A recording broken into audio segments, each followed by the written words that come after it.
Suryabhan sir, chemistry faculty. आपका जे chemistry channel में बहुत बहुत स्वागत है। आज हम लोग क्लास 12 के लिए बड़ा इंपॉर्टेंट पार्ट कवर करने जा रहे हैं। क्लास 12 था कार्बोहाइड्रेट्स, दैट मीन्स बायोमोलिक्यूल्स में हम लोग को पढ़ना है कार्बोहाइड्रेट्स क्या होते हैं, कार्बोहाइड्रेट्स उसके बारे में अध्ययन करना है।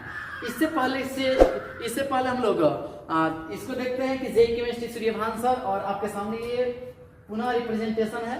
Please subscribe this channel and support me, ठीक है। और ये अब हम लोग को पढ़ना है यही बायोमोलिक्यूल्स, जैव अणु क्या होते हैं, जैव अणु बायोमोलिक्यूल्स क्या है, ठीक है ना। और देखिए इसी प्रेजेंटेशन में आपको मिलेगा हर एक वीडियो।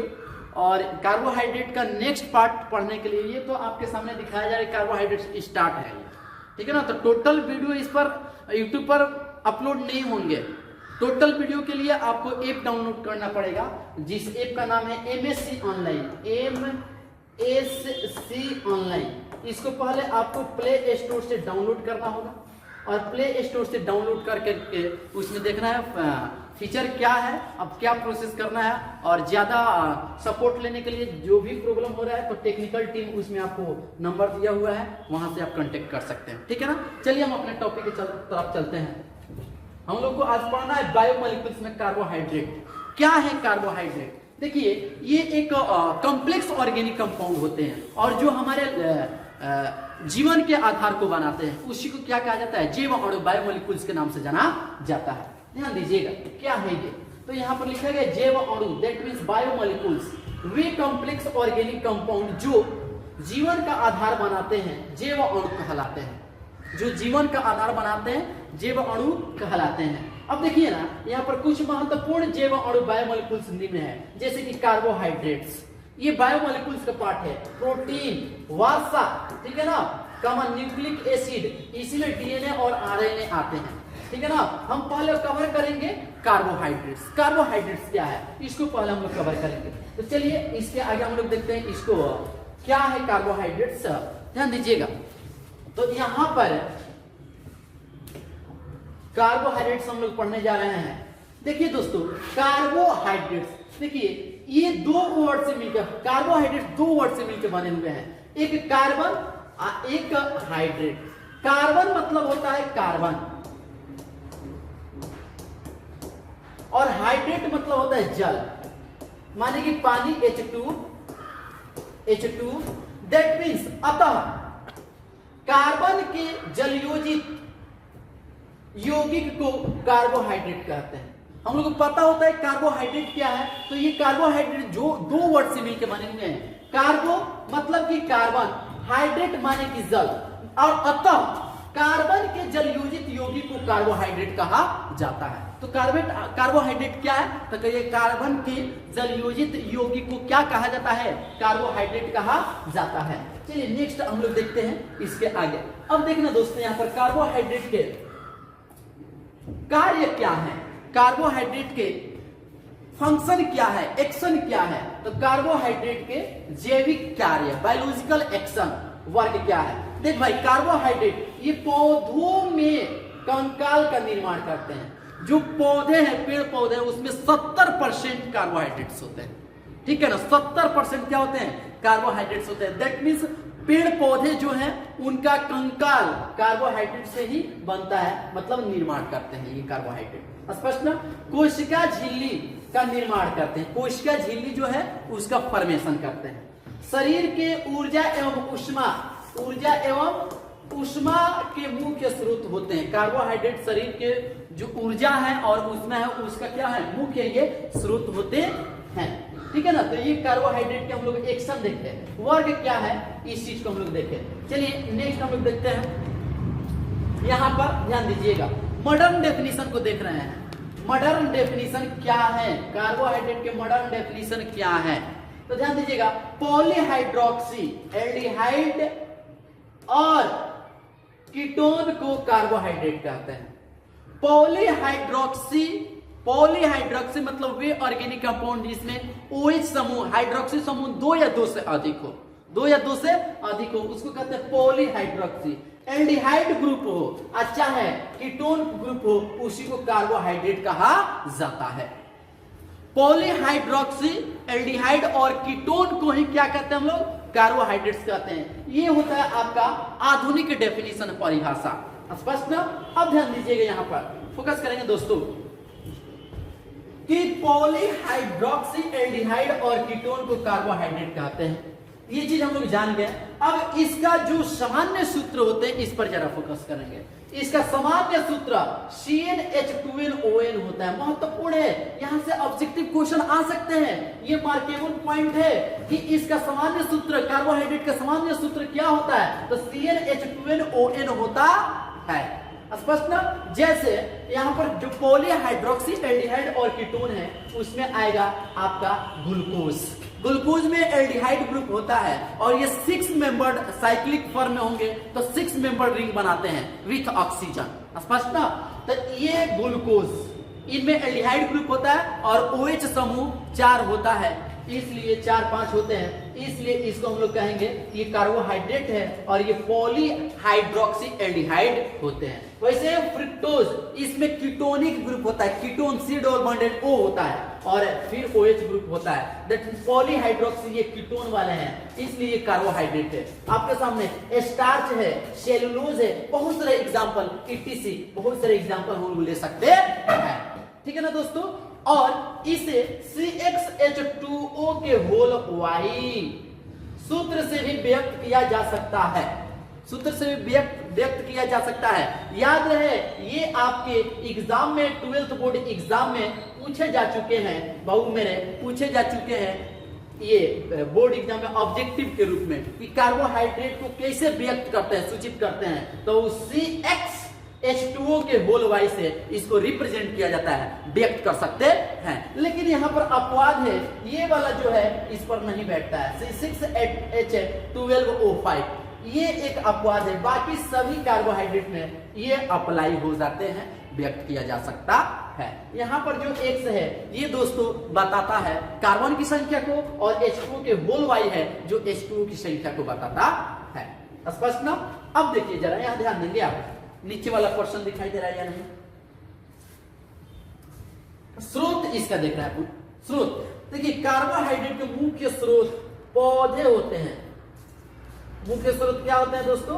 पौधे होते हैं, जिनका लगभग 70%, ध्यान रहे यहां पर कुछ छूट गया है, जिनका लगभग 70% भाग कार्बोहाइड्रेट से बना होता है। 70% भाग किससे बना होता है? कार्बोहाइड्रेट से बना होता है। इसका सूत्र मुख्य, इसका स्रोत क्या है? कार्बोहाइड्रेट का मुख्य स्रोत है पौधा, जिनमें 70%, जिनका 70% भाग किससे बना होता है दोस्तों? तो कार्बोहाइड्रेट से बना होता है। स्पष्ट ना? तो ये इसमें महत्वपूर्ण लाइन दो याद रखना होगा आपको, ठीक है ना? कि इसका सूत्र CnH2nOn होता है और इसको हम लोग व्यक्त करते हैं C6 बोल रहे हैं आपको, CxH2O के होल वाई। चलिए हम लोग नेक्स्ट आगे बढ़ते हैं, इसके नेक्स्ट पार्ट की तरफ ध्यान देंगे दोस्तों। यहाँ पर नेक्स्ट पार्ट आपके सामने है कार्बोहाइड्रेट का वर्गीकरण, क्लासिफिकेशन ऑफ कार्बोहाइड्रेट। वर्गीकरण, क्लासिफिकेशन ऑफ कार्बोहाइड्रेट, कार्बोहाइड्रेट का वर्गीकरण। ध्यान दीजिएगा, पहला वर्गीकरण हम लोग भौतिक वर्गीकरण करते हैं, भौतिक, फिजिकल क्लासिफिकेशन। तो देखिए, भौतिक गुण के आधार पर ये 2 प्रकार के होते हैं। भौतिक गुण के आधार पर ये कितने प्रकार के होते हैं दोस्तों? 2 प्रकार के होते हैं। फर्स्ट, शर्कराएं मतलब शुगर। सेकेंड है अशर्कराएं मतलब नॉन शुगर, नॉन शुगर। ध्यान दीजिएगा, शर्कराएं मतलब शुगर क्या है? तो यह स्वाद में मीठा होता है और जल में विलय होता है तथा क्रिस्टलीय होते हैं, माने ठोस अवस्था में होते हैं। क्लियर? जैसे आपके ग्लूकोज, फ्रक्टोज, सुक्रोज, इस सब के सब क्या है दोस्तों? तो ये शर्कराएं हैं। क्या है? शर्कराएं हैं मतलब शुगर है। नेक्स्ट है आपका अशर्कराएं, नॉन शुगर। क्या है? तो ध्यान दीजिएगा, नॉन शुगर दैट मींस वो स्वाद में मीठा नहीं होगा, मतलब स्वादहीन होते हैं, जल में अविलय होता है, लेकिन ये भी क्रिस्टलीय होते हैं और ये भी क्रिस्टलीय होते हैं। क्लियर ना? जैसे स्टार्च, सेलुलोज, इसका उदाहरण है। किसका? तो नॉन शुगर का, अशर्करा का। अब देखते हैं हम लोग रासायनिक वर्गीकरण, chemical classification of carbohydrate. Carbohydrate का रासायनिक वर्गीकरण पहला हम लोग देखते हैं, पहला मोनोसेकेराइड। ठीक है ना? तो यहाँ पर लिखा गया है रासायनिक गुण एवं जल अपघटन के आधार पर कार्बोहाइड्रेट निम्नलिखित 3 प्रकार के होते हैं।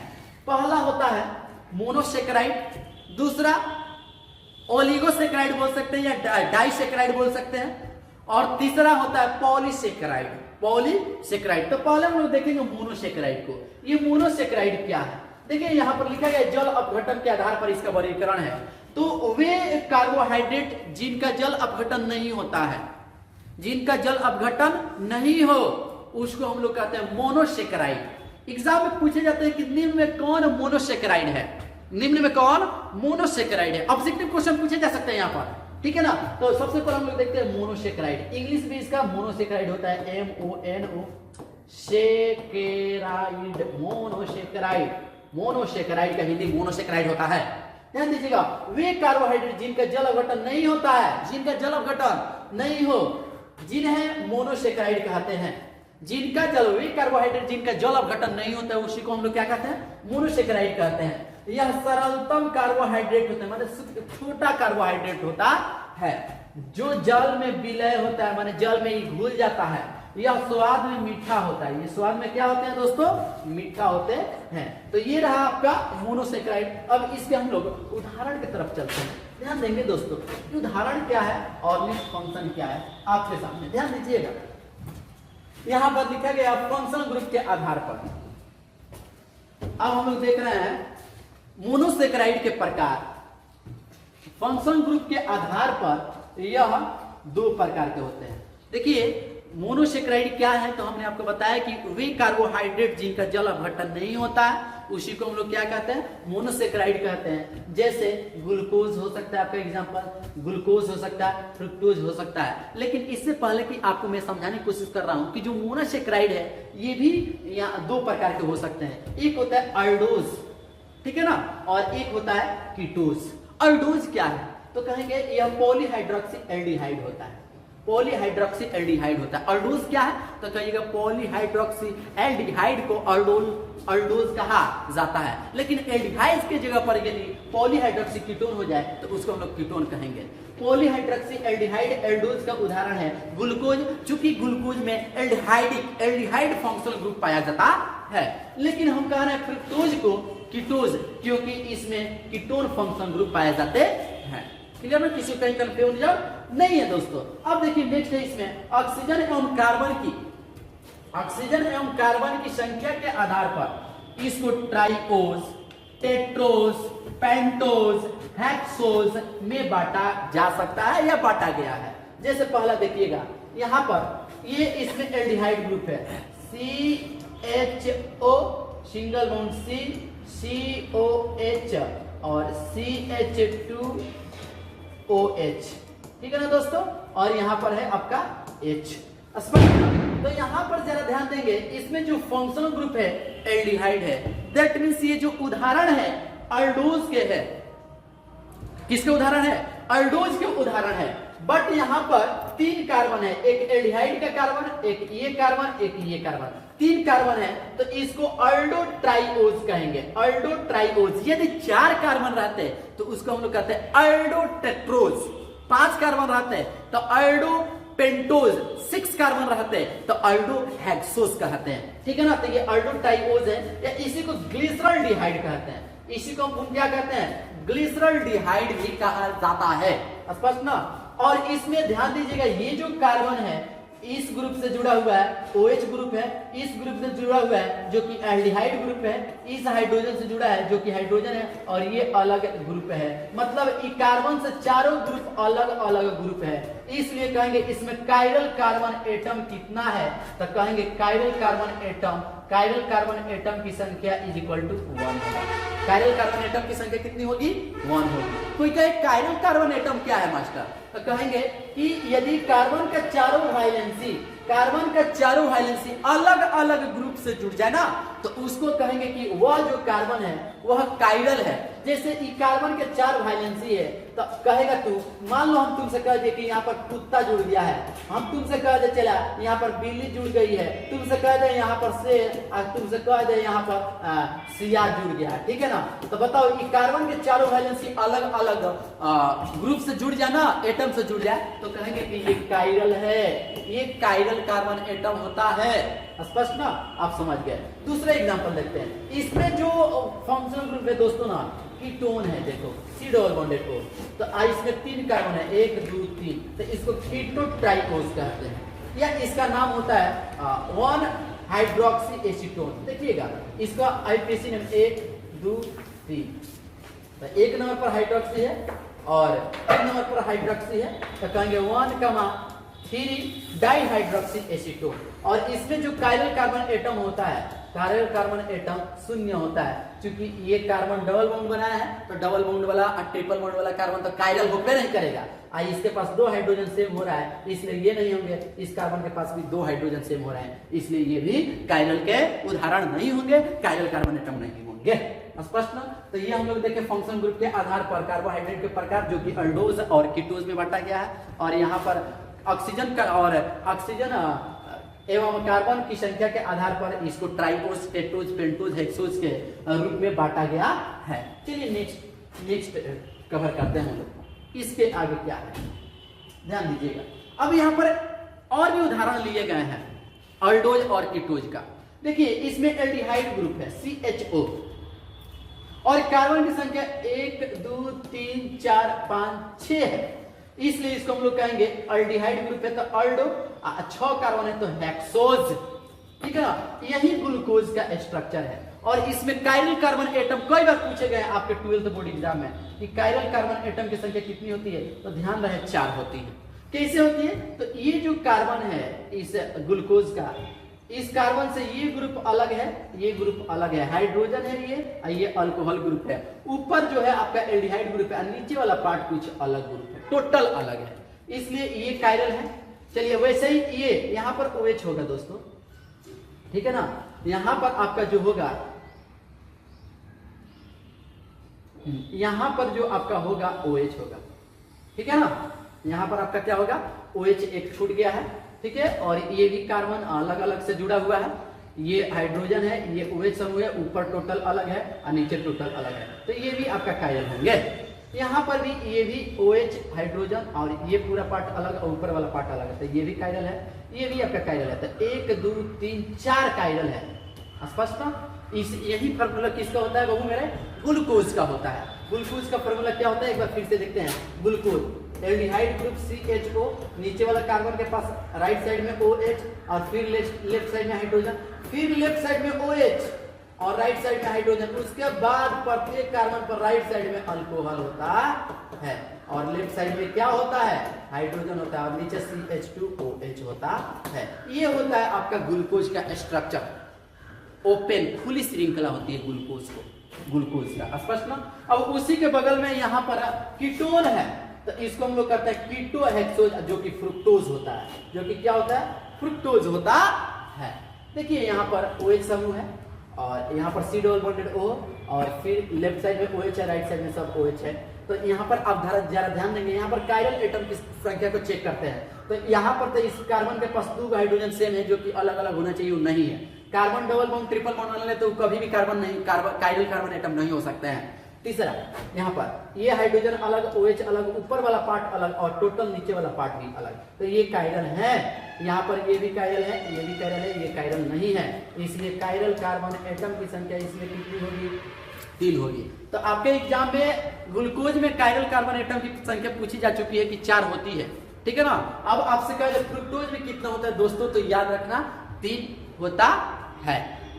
स्पष्ट। चलिए यहां पर लिखा गया कि ग्लूकोज को डेक्सट्रोज, ग्लूकोज को डेक्सट्रोज या अंगूर की शर्करा भी कहते हैं, जबकि फ्रुक्टोज को फल शर्करा व सबसे मीठी शर्करा भी कहते हैं। ध्यान रहे दोस्तों, यहाँ पर मार्केबल पॉइंट है दोस्तों कि ग्लूकोज को हम लोग डेक्सट्रोज कहते हैं और इसी को अंगूर की शर्करा कहते हैं, अंगूर, ठीक है। और फ्रुक्टोज को हम लोग फल शर्करा कहते हैं। एग्जाम में कई बार पूछा जा चुका है कि निम्न में किसको फल शर्करा फ्रूट शुगर के नाम से जाना जाता है। तो फ्रुक्टोज होता है, ध्यान रहे फ्रुक्टोज, और जो ग्लूकोज होता है डेक्सट्रोज होता है, और अंगूर की शर्करा होती है। तो ये मार्केबल पॉइंट है, इसको हम लोग को फोकस करना होगा है, ठीक है ना।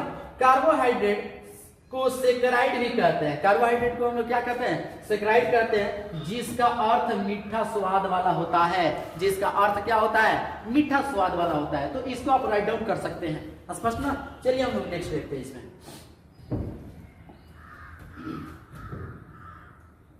ध्यान देंगे, यहां पर अब हम लोग देख रहे हैं reducing and non reducing sugar के बारे में।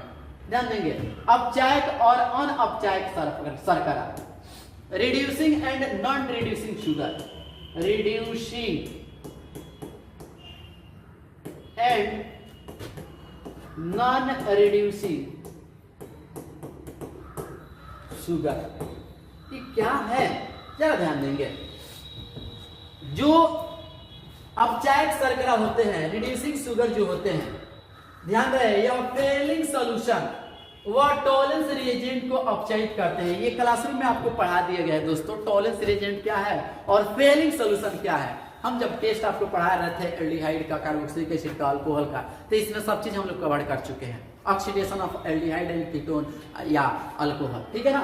तो ये जो रिड्यूसिंग शुगर होते हैं, यह फेलिंग सॉल्यूशन एवं टॉलेंस रिएजेंट को अपचायित कर देते हैं, क्योंकि इसमें एल्डिहाइड व कीटोन ग्रुप पाया जाता है, ठीक है ना। तो जो फेलिंग सॉल्यूशन और टॉलेंस रिएजेंट जो होते हैं, वह एल्डिहाइड ग्रुप को कार्बोक्सिलिक एसिड में ऑक्सीकृत कर देते हैं, मतलब दूसरा को ऑक्सीकृत करेगा, मतलब एल्डिहाइड ग्रुप कार्बोक्सिलिक एसिड में जा रहा है, दैट मींस जो एल्डिहाइड है ऑक्सीडाइज हो रहा है, तो उसको क्या करेगा, फेलिंग और टॉलेंस रिएजेंट को रिड्यूस करेगा। इसलिए ये क्या है, ये क्या करते हैं, अपचायित करते हैं, ठीक है ना, अपचायक होते हैं, स्पष्ट ना।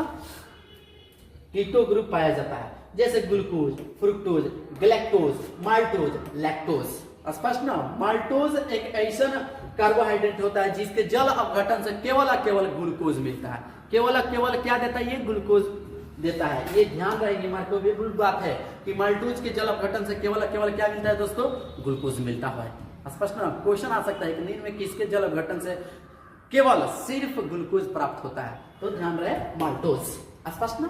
चलिए, तो ये चीज हम लोग कवर किए। अपचायक शर्करा क्या है, रिड्यूसिंग शुगर क्या है, क्वेश्चन आ सकते हैं नींद में कौन रिड्यूसिंग शुगर है, अपचायक शर्करा है। तो एग्जांपल ध्यान रखना, glucose, fructose, galactose, maltose, lactose. कोई कहे इसका कारण बता दीजिए, तो कहिएगा सर जी ये इनमें एल्डिहाइड और कीटोनिक ग्रुप पाए जाते हैं, इसलिए ये रिड्यूसिंग शुगर होते हैं, स्पष्ट ना। हम लोग देखते हैं नेक्स्ट पॉइंट, अनअपचायक शर्करा, that means non reducing sugar. क्या है ये नॉन रिड्यूसिंग शुगर, यह फेलिंग सॉल्यूशन और टॉलेंस रिएजेंट को अपचायित नहीं करता है। क्यों भाई, क्योंकि इसमें एल्डिहाइड और कीटोन ग्रुप नहीं पाया जाता है, इसमें एल्डिहाइड और कीटोन ग्रुप नहीं पाए जाने के कारण ये फेलिंग सॉल्यूशन और टॉलेंस रिएजेंट को अपचायित नहीं कर पाता है। इसलिए दोस्तों ये क्या कहलाते हैं, अनअपचायक, that means non reducing sugar के नाम से जाने जाते हैं। जैसे एक महत्वपूर्ण एग्जांपल है आपका सुक्रोज, एकदम बीबीआई, ये बात हमेशा ध्यान में रखना है। क्वेश्चन आता है कि निम्न में कौन नॉन रिड्यूसिंग शुगर है, निम्न में कौन अनअपचायक शर्करा है, तो क्या है दोस्तों, तो सुक्रोज है, मस्ट बी रिमेंबर्ड, ठीक है ना। ये बात याद रखना, इसके अलावा जो भी आ जाए सब के सब रिड्यूसिंग शुगर के नाम से जाना जाता है, क्लियर ना। चलिए हम लोग आगे बढ़ते हैं, हम नेक्स्ट पार्ट को कवर करने जा रहे हैं दोस्तों। ये रहा आपका reducing and non reducing sugar के बारे में। नेक्स्ट हम लोग देखते हैं विधियां, बनाने की विधि को देखते हैं, ठीक है ना। ग्लूकोज कैसे बनता है दोस्तों, ग्लूकोज बनाने की विधि को देखते हैं आप। देखिए, सुक्रोज या रक्षु शर्करा से अभिक्रिया, सुक्रोज मतलब कि चीनी, ठीक है ना, या रक्षु शर्करा से अभिक्रिया। ध्यान दीजिएगा, सुक्रोज के अल्कोहलिक सॉल्यूशन को तनु HCl या H2SO4 की उपस्थिति में गर्म करने पर यह जल में अपघटित होकर ग्लूकोज और फ्रुक्टोज देता है। जैसे चीनी का फॉर्मूला होता है C12H72O11, ठीक है ना। और इसका यदि हम जल अपघटन करा दे H2O अम्लीय माध्यम में, तो ये देता है ग्लूकोज C6H12O6, और फिर एक और मिलता है C6H12O6, लेकिन एक होता है फ्रुक्टोज।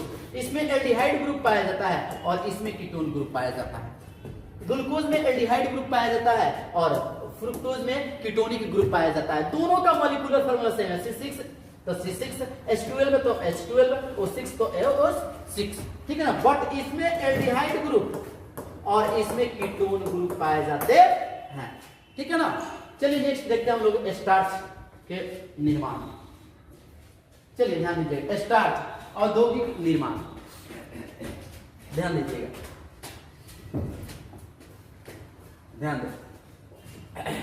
ये आपका C6H10O5 है, माने कि स्टार्च है और इसका हम जल अपघटन करा रहे हैं अम्लीय माध्यम में, टेम्परेचर 393 डिग्री सेल्सियस केल्विन। और यहां पर आप जरा ध्यान देंगे, जो प्रेशर है 2 से 3 एटीएम, एटम नहीं एटीएम, 2 से 3 एटीएम पर इसका जल अपघटन कराया जाता है, तो ये ग्लूकोज देता है NC6H12O6, ठीक है ना। ये होता है स्टार्च, स्पष्ट ना। तो इससे भी हम लोग स्टार्च से भी क्या प्राप्त कर सकते हैं बाबू मेरे, C6H12O6 दैट मींस ग्लूकोज, स्पष्ट ना। चलिए हम लोग नेक्स्ट देखते हैं आगे।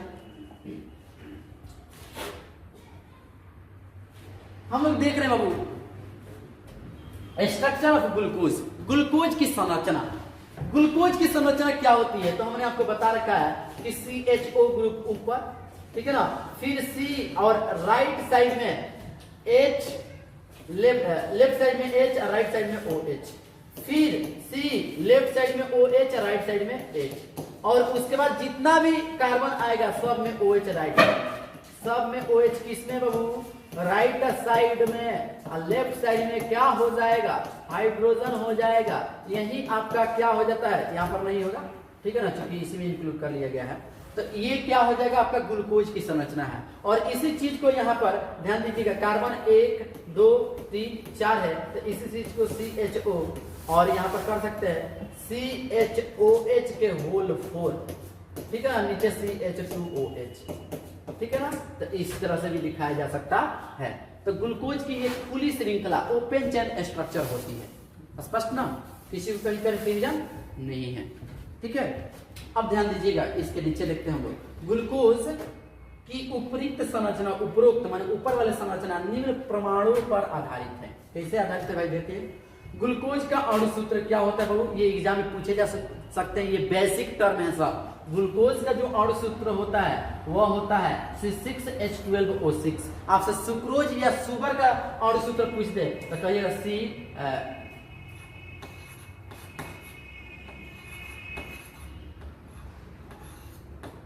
C12H22O11। किसका होता है वो, सुक्रोज या इसको बोल सकते हैं शुगर, स्पष्ट ना। तो इसका अणु सूत्र को भी ख्याल में रखना है, क्योंकि इस साल बेसिक क्वेश्चन पूछे जा सकते हैं, ठीक है।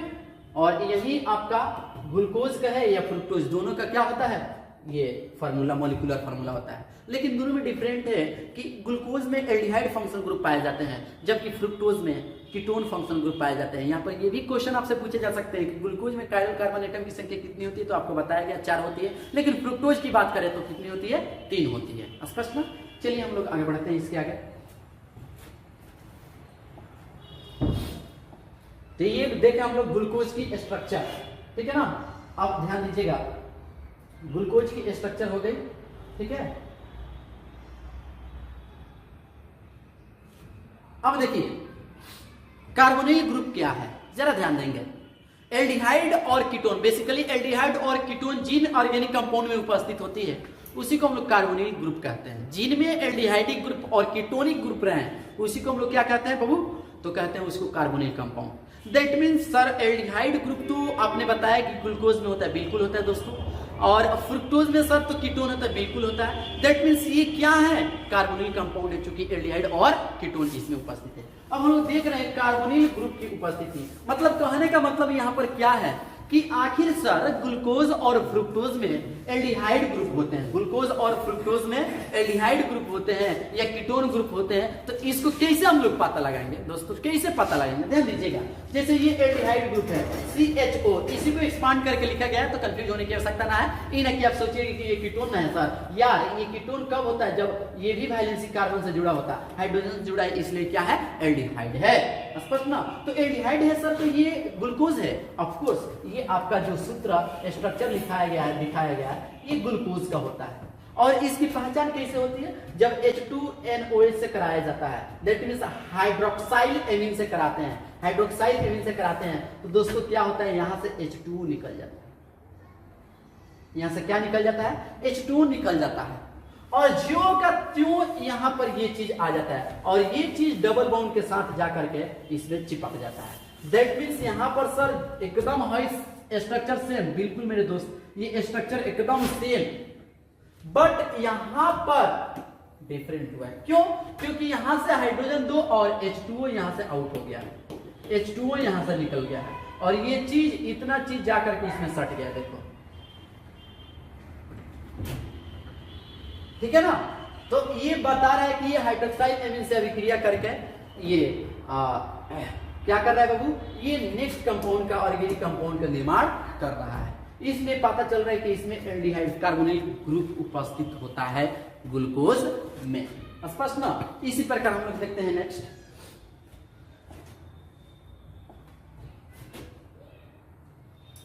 ध्यान दीजिएगा, ध्यान दीजिए इधर। अब इनकी अभिक्रिया हम लोग करा रहे हैं हाइड्रोजन साइनाइड से, HCN से। हाइड्रोजन साइनाइड, इस कार्बोनिल ग्रुप की अभिक्रिया हाइड्रोजन साइनाइड, जब इसकी अभिक्रिया हाइड्रोजन साइनाइड से कराई जाती है तो यहाँ पर CN ग्रुप आ जाते हैं, और मेन स्ट्रक्चर जो है वह जियो का हो जाता है। यहाँ पर OH है दोस्तों, ठीक है ना, और यहाँ पर कार्बन, और यहाँ पर हो जाएगा आपका OH, यहाँ पर H, फिर COH, H, फिर COH, और यहाँ हो जाएगा आपका H, और फिर यहाँ हो जाएगा CH2OH। तो ये चीज हो जाती है, केवल यहाँ पर ये ग्रुप हट जाता है और इसके जगह पर साइनाइड ग्रुप आ जाता है। ठीक है ना? जिसको हम लोग कहते हैं साइनोहाइड्रिन, जिसको क्या कहते हैं? साइनोहाइड्रिन। दैट मींस ग्लूकोज से HCN अभिक्रिया हाइड्रोजन साइनाइड अभिक्रिया करता है, तो किसका निर्माण करता है? साइनोहाइड्रिन का निर्माण करता है। तो ये चीज आप नोट कर सकते हो, ठीक है ना? ये चीज आप नोट कर सकते हो दोस्तों। चलिए नेक्स्ट देखते हैं। एल्डिहाइड ग्रुप की उपस्थिति। सर इसमें एल्डिहाइड ग्रुप की उपस्थिति हमको हम लोग चेक करना है, कैसे आखिर जो आपका ये ग्लूकोज है इसमें एल्डिहाइड ग्रुप उपस्थित है। तो जब Br2 के साथ इसका हम लोग ऑक्सीकरण कराते हैं तो जो ये एल्डिहाइड ग्रुप है ना, ऑक्सीडाइज हो जाता है कार्बोक्सिलिक एसिड में। That means COOH, single bond एकदम ज्यों का त्यों हो जाता है। ये सब ये ज्यों का त्यों हो जाता है।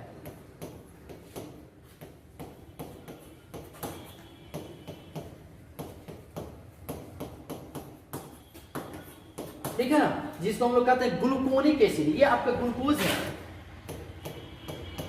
ये आपका क्या है दोस्तों? ग्लूकोज है। जब इसका ऑक्सीडेशन Br2 जल के साथ कराया जाता है, ऑक्सीकरण कराया जाता है, तो यहाँ पर एल्डिहाइड ग्रुप जो है कार्बोक्सिलिक एसिड बदल जाता है, ये ग्लूकोज होता है, और ये कार्बोक्सिलिक एसिड में चेंज हो जाने की वजह से जिसका नाम हो जाता है ग्लूकोनिक एसिड। कौन एसिड? ग्लूकोनिक एसिड हो जाता है। आई होप कि आप ये अच्छा से समझे होंगे, ठीक है ना? सभी विद्यार्थी अच्छा समझ रहे हैं। अब इसमें हम लोग चेक करेंगे कि आपका जो ग्लूकोज है या फ्रुक्टोज है, इसमें अल्कोहल ग्रुप कैसे उपस्थित है। ठीक है ना? तो जब हम strong oxidising agent that means किसके साथ कराते हैं? HNO3 के साथ ऑक्सीकरण कराते हैं, तो यहाँ पर एल्डिहाइड ग्रुप तो कार्बोक्सिलिक एसिड में चेंज हो ही जाएगा। यहाँ पर जो ये 1 डिग्री अल्कोहल है, चूंकि 1 डिग्री इसलिए अल्कोहल है कि ये जो कार्बन है सीधे एक कार्बन से जुड़ा है और OH उसी कार्बन से जुड़ा है, तो यहाँ पर ये जो पार्ट है ये 1 डिग्री अल्कोहल को बताएगा, 1 डिग्री अल्कोहल को बताता है। जिसका ऑक्सीकरण कराया जाता है HNO3 के साथ। तो ये तो एल्डिहाइड ग्रुप कार्बोक्सिलिक एसिड में चेंज करवे करता है, और हम लोग को पता है कि 1 degree alcohol strong oxidising agent के प्रेजेंस में कार्बोक्सिलिक एसिड में डायरेक्ट चेंज कर जाता है। तो यहाँ पर ये 1 डिग्री अल्कोहल किसमें चेंज कर गया है, कार्बोक्सिलिक एसिड में चेंज कर गया है, जिससे स्पष्ट होता है कि इसमें 1 डिग्री अल्कोहल उपस्थित है। सर तो ये कितना डिग्री अल्कोहल है, तो ये सब के सब जो अल्कोहल है, ये 2 कार्बन से जुड़ा है, ये 2 कार्बन से, तो ये 2 डिग्री अल्कोहल है, 2 डिग्री अल्कोहल। आपसे क्वेश्चन पूछे जा सकते हैं, तो ग्लूकोज में 1 डिग्री अल्कोहल की संख्या कितनी होती है, तो 1 डिग्री अल्कोहल की संख्या 1 होती है। कोई कहे 2 डिग्री अल्कोहल की संख्या कितनी होती है, तो 1 2 3 4 होती है, कायरल सेंटर में 4 होती है। चलिए हम लोग आगे बढ़ते हैं इसका। अब इसमें महत्वपूर्ण पॉइंट है कि आपसे पूछे जा सकते हैं कि ग्लूकोज में कार्बन की संख्या कितनी होती है, उसके उपस्थिति को बताएं। तो 6 कार्बन होता है, उसका उपस्थिति कैसे पता चलता है, ध्यान दीजिएगा। जब इसको हम लोग स्ट्रांगली हीट करते हैं HI हाइड्रोजन आयोडाइड के प्रेजेंस में, तो ये सिंपल सा रिड्यूस हो जाता है, एल्डिहाइड रिड्यूस हो जाएगा, अल्कोहल भी रिड्यूस हो जाता है, एक सीधा नॉर्मल हेक्सेन बना लेता है 6 कार्बन वाला, 1 2 3 4 5 6 सीधा अल्केन बना लेता है, जिससे स्पष्ट होता है कि इसमें 6 गो कार्बन उपस्थित है। ठीक है ना। तो ये चीज हम लोग देखे आज कार्बोहाइड्रेट्स और उसके क्लासिफिकेशन को, कार्बोहाइड्रेट्स क्या है, स्ट्रक्चर ग्लूकोज का, ठीक है ना, और बहुत सारा चीज हम लोग सीखे। ठीक है, अब बच गया इसमें डाइसेक्राइड और ऑलिगोसेक्राइड और पॉलीसेक्राइड, ठीक है ना, और भी इसमें एक पार्ट लगेंगे और ये कंप्लीट हो जाएगा आपका कार्बोहाइड्रेट्स। फिर हम लोग बहुत जल्द मिलेंगे नेक्स्ट लेक्चर में। धन्यवाद कहेंगे। इससे पहले कि आपसे एक रिक्वेस्ट है कि यदि आप इस चैनल पर नए हैं तो अपने दोस्तों के साथ शेयर करें, अपने फ्रेंड के साथ शेयर करें, और इसका नेक्स्ट पार्ट आप पढ़ना चाहते हैं, आपको अच्छा लगा होगा, तो आपको एक ऐप डाउनलोड करना पड़ेगा, जिस ऐप का नाम है MSc ऑनलाइन। यहाँ पर play store, Google play store पर जाकर के टाइप करिएगा तो ये आ जाएगा, जिसमें एक बल्ब दिखेगा, लाइट जला होगा इसे, ठीक है ना, और उसी पर फिर डाउनलोड करके उसमें आपको जाना होगा। स्पष्ट ना। तो चलिए मिलते हैं हम लोग नेक्स्ट लेक्चर में। धन्यवाद।